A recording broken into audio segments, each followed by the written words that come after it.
नमः संस्कृताय मित्रों, कैसे हैं आप। विश्वास है कि आप लोग स्वस्थ होंगे, मस्त होंगे। मित्रों, आज हम लोग कारक प्रकरण में ही प्रथमा एवं द्वितीय विभक्ति की PYQ अर्थात प्रीवियस ईयर क्वेश्चन को देखने वाले हैं। इस वीडियो में मैं हूं मनोज पांडे, आप देख रहे हैं मंगलम मंत्रा चैनल। मित्रों, यह यूपी TGT और LT की परीक्षाओं की दृष्टि से बेहद महत्वपूर्ण टॉपिक है कारक प्रकरण। आप जानते हैं कि जो कारक है उसमें कौन सा प्रत्यय लगा हुआ, अड़ुल प्रत्यय लगा हुआ है। ठीक है, कारक कितने होते हैं? 6 होते हैं। ठीक है, इसके पहले वीडियो में हम लोग चर्चा कर चुके हैं। विभक्ति कितनी होती है? 7 विभक्तियां होती हैं। ठीक है, तो आइए हम लोग प्रथमा एवं द्वितीय विभक्ति के PYQ अर्थात प्रीवियस ईयर क्वेश्चन का हम लोग अध्ययन करेंगे। पहले हम लोग इसमें प्रथमा विभक्ति पर आधारित प्रीवियस ईयर क्वेश्चन देखेंगे जो आए हुए हैं परीक्षाओं की दृष्टि से, महत्वपूर्ण भी हैं, उसको देख लेते हैं। ठीक है, पहला प्रश्न है, संबोधने च सूत्र से विभक्ति होती है।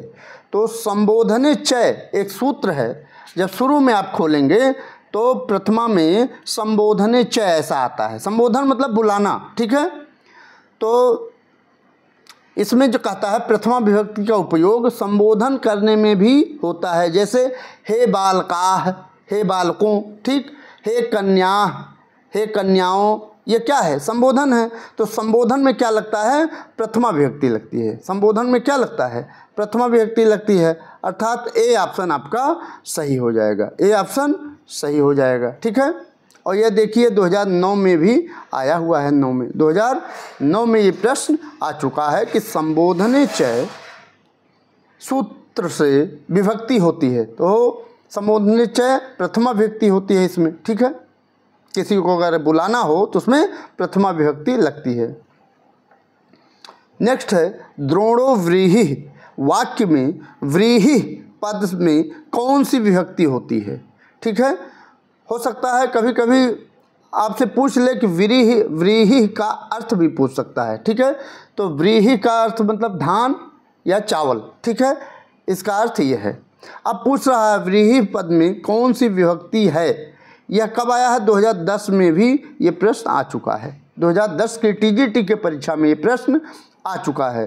तो क्या प्रातिपदिकार्थ मात्र में प्रथमा होती है, या परिमाण मात्र में प्रथमा होती है, या परिमाण सामान्य को बताने में प्रथमा होती है, या परिमाण विशेष को बताने में प्रथमा होती है? तो द्रोणो व्रीहि वाक्य में व्रीहि पद में प्रातिपदिकार्थ मात्र में प्रथमा विभक्ति होती है। ठीक है, ए ऑप्शन आपका इसमें सही हो जाएगा। ए ऑप्शन एकदम सही हो जाएगा। ठीक, ये 2 प्रश्न हम लोगों ने प्रथमा विभक्ति को पढ़ा। अब आ जाइए द्वितीय विभक्ति पर आधारित जो प्रीवियस ईयर क्वेश्चन हैं, परीक्षाओं में आए हुए हैं, उसको देख लेते हैं। पहला प्रश्न है द्वितीय विभक्ति का कि निम्नलिखित में शुद्ध वाक्य का निर्देश कीजिए।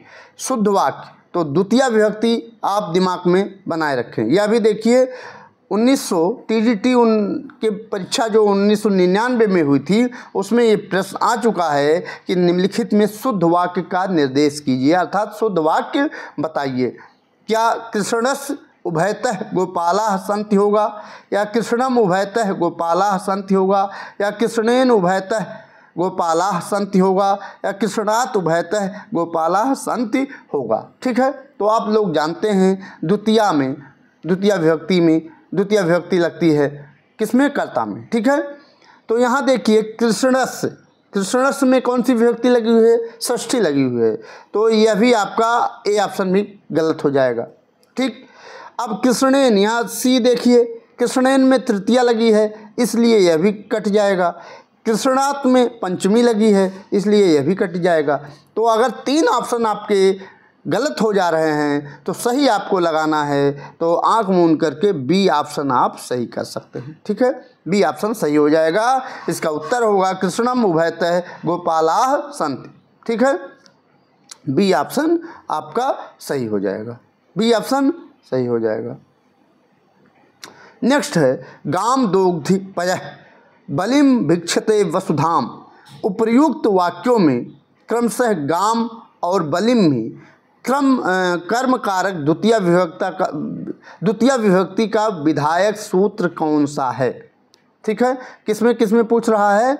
ये पूछ रहा है गाम में और बलिम में कर्म कारक द्वितीय विभक्ति का विधायक सूत्र कौन सा है? तो अधसिंह अर्थासाम कर्म है, या उपांध ध्यांगवश है, या अकथितम चय है जिसमें हम लोग पढ़ते हैं दुहयाज पच दंड, ठीक है, या अभिनिविश्च है, ठीक है। यह भी प्रश्न देखिए 1999 की टीजीटी की परीक्षा में आ चुका है, ठीक है। तो आप लोग क्या लगाएंगे इसमें? सी ऑप्शन आपका सही हो जाएगा, सी ऑप्शन सही हो जाएगा। अकथितम चय यही आपका आ जाएगा इसमें, ठीक है। अकथितम चय में ये आ जाएगा। गाम और बलिम में कर्म कारक द्वितीय विभक्ति का विधायक सूत्र अकथितम चय। एक आपने सूत्र पढ़ा होगा दुहयाज पच दंड रुद्र पक्ष ब्रू सास जिम मुस, ये सब पढ़ा होगा, उसी में आते अकथितम चय इसका उत्तर हो जाएगा, ठीक है। अब धिक के योग में कौन सी विभक्ति होती है? यह भी देखिए इम्पोर्टेंट है। यहाँ देखिए कह रहा है धिक के योग में कौन सी विभक्ति होती है, ठीक है। यह भी देखिए मित्रों 1999 की जो टीजीटी की परीक्षा हुई थी उसमें ये प्रश्न पूछा गया है कि धिक के योग में कौन सी विभक्ति होती है? क्या षष्ठी होती है, क्या पंचमी होती है, क्या तृतीया विभक्ति होती है, या द्वितीय विभक्ति लगती है? तो आप लोगों ने एक सूत्र पढ़ा होगा उभय सर्वत्रोह कार्या दिगुपर्या दिशु त्रिषु द्वितीया आम्रेट तांतेश ततो अंतर्या अन्यत्रापि दृश्यते। तो इसमें धिक के योग में द्वितीय विभक्ति लगती है, ठीक है, द्वितीय विभक्ति लगती है और ये सूत्र जो बताए हैं वो लागू होता है, ठीक है। इसमें द्वितीय विभक्ति लगती है और आपका डी ऑप्शन सही हो जाएगा। धिक के योग में द्वितीय विभक्ति उभय, इसमें कहता है यह सूत्र कि उभय सर्वतः धिक उपर्युपरि अधोअधः तथा अध्यधि शब्दों का जिससे संयोग हो तो उसमें हम लोग द्वितीय विभक्ति लगाते हैं, ठीक है। तो द्वितीय विभक्ति इसका उत्तर हो जाएगा। फिर पूछ रहा कर्ता का इष्टतम कारक है। यह भी देखिए टीजीटी की 2001 की जो परीक्षाएं हुई थी उसमें आया है, ठीक है। इष्टतम कारक, कर्ता का इष्टतम कारक क्या है? कर्म कारक है, करण कारक है, संप्रदान कारक है, या अपादान कारक है? तो कर्ता का इष्टतम कारक कर्म कारक है, ठीक है। आपका ए ऑप्शन आपका सही हो जाएगा। नेक्स्ट है अनुक्त कर्म में विभक्ति है, मोस्ट इंपॉर्टेंट है। यह भी देखिए 2001 में टीजीटी की जो 2001 में परीक्षा हुई थी उसमें आया है, ठीक है। क्या अनुक्त कर्म में विभक्ति है? द्वितीया, तृतीया, चतुर्थी या पंचमी? तो अनुक्त कर्म में द्वितीया लगती है, ठीक है। अनुक्त कर्म में द्वितीया विभक्ति लगती है। ए ऑप्शन आपका राइट आंसर हो जाएगा, ठीक है। नेक्स्ट है बलिम याचते वसुधाम। यहाँ बल की कर्म संज्ञा विधायक सूत्र पूछ रहा है, ठीक है। तो बल की कर्म विधायक संज्ञा कौन सी है? अकथितम च है, या अपवर्गे तृतीया है, तथा युक्तम चानिप्सितम है, या अभिनिविश्च है, ये है। तो कौन सा है? अकथितम च। ये आपका ए ऑप्शन आपका बिल्कुल राइट आंसर हो जाए, ए ऑप्शन आपका सही हो जाएगा, ठीक है। ये देखिए टीजीटी की 2001 की जो परीक्षा हुई थी उसमें आ चुका है। नेक्स्ट है अभिनिविश्च सूत्र है, करण कारक का सूत्र है, या कर्म कारक का सूत्र है, या संप्रदान कारक का सूत्र है, या अपादान कारक का सूत्र है, ठीक है। तो किसका है? कर्म कारक का सूत्र है। जो अभिनिविश्च ये सूत्र है ये कर्म कारक का अर्थात द्वितीय विभक्ति का यह सूत्र है। अभिनिविश्च ये सूत्र कहता है कि अभि तथा नि उपसर्ग जब एक साथ विष धातु के पहले आते हैं तो विष का आधार कर्म कारक होता है, अर्थात कर्म कारक का विधान करता है। इसमें आधार की कर्म संज्ञा होती है। तो कौन सा ऑप्शन सही हो जाएगा? बी ऑप्शन आपका राइट आंसर हो जाएगा, ठीक है। ये बी ऑप्शन आपका सही हो जाएगा। और टीजीटी 2003 में ये प्रश्न आ भी चुका है, ठीक। मित्रों अगर यह वीडियो आपको पसंद लग रहा, अच्छी लग रही है तो इस वीडियो को अगर सब्सक्राइब किए हैं तो लाइक कर दीजिए। अगर सब्सक्राइब नहीं किए हैं तो इस चैनल को सब्सक्राइब कर दीजिए और बेल वाली बटन को दबाते हुए लाइक करना न भूलें मित्रों, ठीक है। सब्सक्राइब कर दीजिए ताकि अच्छे आपको वीडियो मिल रही हैं कार्य प्रकरण से, वह आपको उसका नोटिफिकेशन समय से आपको उपलब्ध हो जाए। ठीक है।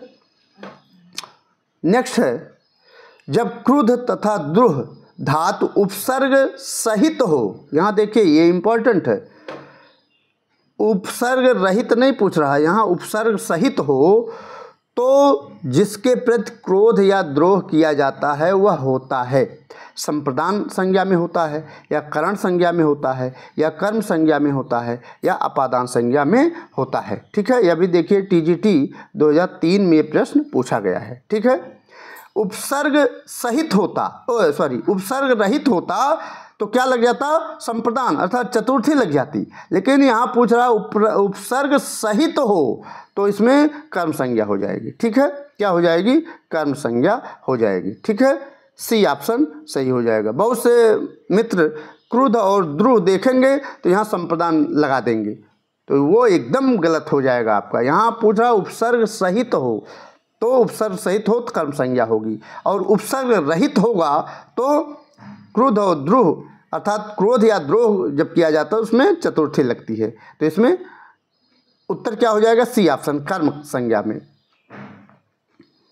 नेक्स्ट है, अभितः के योग में विभक्ति होती है। तो अभितः के योग में कौन सी विभक्ति होती है, द्वितीय विभक्ति होती है, तृतीय विभक्ति होती है, चतुर्थी विभक्ति होती है, या पंचमी विभक्ति होती है।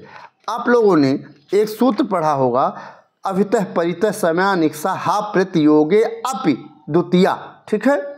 तो वह सूत्र इसमें काम कर रहा है, तो अभितः के योग में द्वितीय विभक्ति होती है। ए ऑप्शन आपका सही हो जाएगा, ए ऑप्शन सही हो जाएगा। ठीक है। यहाँ ए ऑप्शन आपका क्या हो जाएगा, सही हो जाएगा। ठीक है। इसके पहले वाला मैंने आपको बताया ही। अच्छा, इसमें जो अभितः का मतलब, अभितः मतलब चारों ओर या सब ओर होता है, और परितः मतलब सब ओर, उभया मतलब समीप, निक्षा मतलब समीप, हा प्रति ओर या तरफ। शब्द जिस शब्द के संबंध में प्रयोग होते हैं उसमें हम लोग क्या लगाते हैं, द्वितीय विभक्ति लगाते हैं। ए ऑप्शन आपका सही हो जाएगा। 2004 में यह TGT की परीक्षा में पूछा गया प्रश्न है। ठीक है। फिर पूछ रहा, अंतरा अंतरेण युक्ते सूत्र है। अंतरा अंतरेण युक्ते, यह अंतरा अंतरेण जो है यह सूत्र है, कर्म कारक का सूत्र है ये, या करण कारक का सूत्र है, या अपादान कारक का सूत्र है, या अधिकरण कारक का सूत्र है। तो अंतरा अंतरेण कहता है, अंतरा मतलब बीच में, और अंतरेण मतलब विषय में या बिना या छोड़ करके, ये शब्द ये अर्थ होगा। ठीक है। कहता है अंतरा शब्द जिस शब्द के संबंध में प्रयुक्त हो उसमें हम लोग द्वितीय लगाते हैं। ठीक है। तो द्वितीय मतलब कर्म कारक। ठीक है। तो यह इसमें हो जाएगा कर्म कारक का। अंतरा अंतरेण युक्ते सूत्र क्या है, कर्म कारक का सूत्र है ये। ठीक है। ये ऑप्शन आपका सही हो जाएगा। और यह भी देखिए TGT के 2004 की परीक्षाओं में ये पूछा गया है। हेत्वर्थक अनुशब्द को कहते हैं। तो हेत्वर्थक जो अनुशब्द है उसको क्या कहते हैं, कर्म प्रवचनीय कहते हैं, या व्यपेक्षा कहते हैं, या अतिदेश कहते हैं, या विभाषा कहते हैं। ठीक है। तो कर्मवचनीय हेत्वर्थक जो अनुशब्द को क्या कहते हैं, कर्मवचनीय। ठीक है। तो ए ऑप्शन आपका सही हो जाएगा, ए ऑप्शन सही हो जाएगा। और यह भी देखिए TGT की 2004 की परीक्षाओं में ये पूछा गया है। अभिनिवेश्य सूत्र संबंधित है, अपादान कारक से संबंधित है, करण कारक से संबंधित है, या संप्रदान कारक से संबंधित है, या फिर कर्म कारक से संबंधित है। ठीक है। इसके पहले हम लोग संभवतः इसके चर्चा कर चुके हैं। ठीक है। तो इसमें कर्म कारक से संबंधित है। ठीक है। कर्म कारक से संबंधित है, और डी ऑप्शन आपका सही हो जाएगा। दिवा कर्मचय, यह सूत्र वैकल्पिक रूप से किस कारक से संबंधित हो सकता है, कर्म कारक से संबंधित हो सकता है, संप्रदान कारक से संबंधित होता है, या अधिकरण कारक से संबंधित हो सकता है, या अपादान कारक से संबंधित हो सकता है। ठीक है। तो यहाँ वैकल्पिक रूप से किस कारक से संबंधित हो सकता है, तो कर्म कारक से संबंधित हो सकता है। ए ऑप्शन आपका सही हो जाएगा। और देखिए TGT की जो 2004 की परीक्षा हुई थी उसमें ये प्रश्न पूछा गया है। नेक्स्ट है, वैकुंठम अध्यास्ते हरि, यहाँ किस अर्थ में कर्म संज्ञा होती है? तो अपादान अर्थ में कर्म संज्ञा होती है, या संप्रदान अर्थ में कर्म संज्ञा होती है, या संबंध अर्थ में कर्म संज्ञा होती है, या आधार अर्थ में कर्म संज्ञा होती है। तो वैकुंठम अध्यास्ते हरि, यहाँ आधार अर्थ में कर्म संज्ञा हुई है। ठीक है, आधार अर्थ में कर्म संज्ञा हुई है। डी ऑप्शन आपका बिल्कुल राइट आंसर हो जाएगा। और यह भी देखिए 2005 में जो टीजीटी की परीक्षा हुई थी उसमें यह प्रश्न पूछे गए हैं। ठीक, नेक्स्ट है उपान्ध्यांगवशः सूत्र है, करण कारक का सूत्र है, करण कारक का सूत्र है, या कर्म कारक का सूत्र है, या अपादान कारक का सूत्र है, या फिर संप्रदान कारक का सूत्र है। ठीक है, तो यह क्या है? कर्म कारक का सूत्र है। किसका सूत्र है? यह कर्म कारक का सूत्र है। यहाँ आपका बी ऑप्शन आपका राइट आंसर हो जाएगा। कौन सा? बी ऑप्शन आपका राइट आंसर हो जाएगा। ठीक, यहाँ देखिए परितः के योग में विभक्ति होती है। वहाँ इसके पहले जो प्रश्न पूछे गए थे वहाँ पूछ लिया था अभितः, अभितः के योग में कौन सी विभक्ति होती है? तो अभितः के योग में भी द्वितीया होती है, तो और परितः के योग में भी, और समया, निक्सा, हाप, प्रति आदि के योग में द्वितीया हम लोग लगाते हैं। ठीक है, तो परितः के योग में विभक्ति होती है द्वितीया, तृतीया, चतुर्थी, पंचमी। तो इसमें कौन सी परितः के योग में कौन सी विभक्ति लगाएंगे? द्वितीया विभक्ति को लगाएंगे। ठीक है, ए ऑप्शन आपका सही हो जाएगा। ठीक है, यह भी देखिए टीजीटी की 2005 की परीक्षाओं में ये प्रश्न पूछे गए हैं।